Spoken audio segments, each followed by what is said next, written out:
Perkenalkan, nama saya Fabian.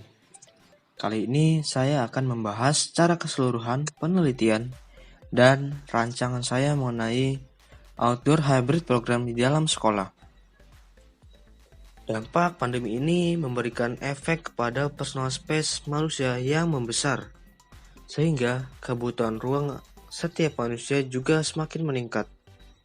Hal tersebut tentunya berpengaruh kepada kebutuhan ruang belajar pada siswa yang juga semakin meningkat. Selain itu, densitas komunal yang sangat besar dapat meningkatkan resiko penularan virus. Tak hanya itu, ruang tertutup juga meningkatkan resiko penularan virus. Sehingga kebutuhan open space atau ruang luar yang semakin dibutuhkan. Karena memang ruang luar atau open space memiliki dampak positif terhadap kesehatan fisik dan mental.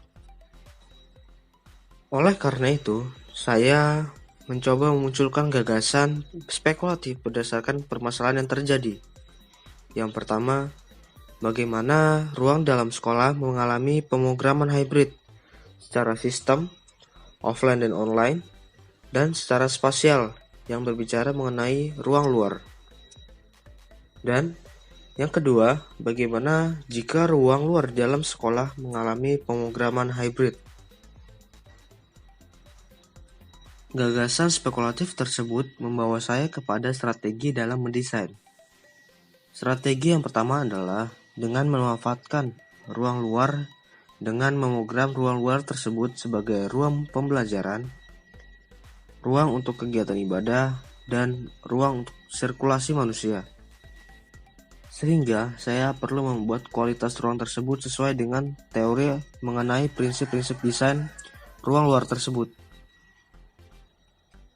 Selanjutnya, dengan membangun koneksi secara visual, spasial, dan interaksi. Ini menjadi karakter dari pemrograman hybrid, khususnya pada ruang luar ini. Strategi ini berguna untuk menyusun hasil prototyping secara keseluruhan. Penentuan parameter ini berguna untuk merancang prototyping. Penarikan parameternya didasari oleh Journal Education Design Principle for School and Community Learning Centers oleh Jeffrey A. Lackney yang membahas karakteristik atau prinsip-prinsip dalam program atau aktivitas ruang luar di dalam sekolah. Dan melalui karakter program hybrid, yaitu dengan adanya koneksi secara visual, spasial, dan interaksi, serta integrasi antar komunitas. Hal tersebut menjadi dasar awal dan digunakan untuk menyusun hasil prototyping. Dan berikut ini adalah hasil prototyping yang didasari oleh jurnal tersebut, yang secara keseluruhan berbicara mengenai kualitas pada ruang luar. Ruang luar tersebut meliputi koridor, group learning space, dan open theater. Koridor menjadi jalur sirkulasi bagi warga sekolah untuk menuju ruang kelas yang dituju. Group learning space untuk mendukung kegiatan aktivitas belajar secara grup, berbentuk diskusi, kerja kelompok, presentasi, dan lain-lainnya. Dan open theater untuk mendukung kegiatan ibadah di dalam komunal yang besar. Dan secara program ruang tengah menjadi penghubung secara visual dan interaksi antar siswa maupun guru. Dan ruang luar di bagian sisi terluar sekolah menjadi penghubung secara spasial ke ruang-ruang kelas. Dan berdasarkan hubungan antara ruang dalam dan ruang luar, di sini saya memanfaatkan elemen atap dari ruang dalam sebagai bentuk tindakan kombinasi.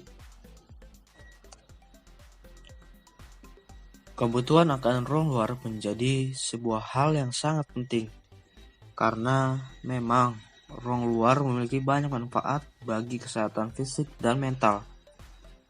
Sehingga pada hasil ini saya memanfaatkan ruang luar di dalam sekolah menjadi pendukung aktivitas pembelajaran dan ibadah.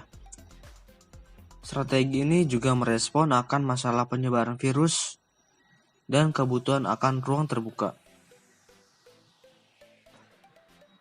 Selain itu, program hybrid pada ruang luar juga memberikan kualitas koneksi secara visual, spasial, dan interaksi.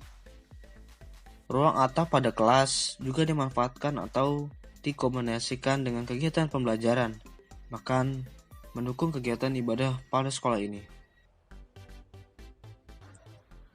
Jadi, sekian presentasi saya mengenai outdoor hybrid program, dan terima kasih atas atensi yang telah diberikan.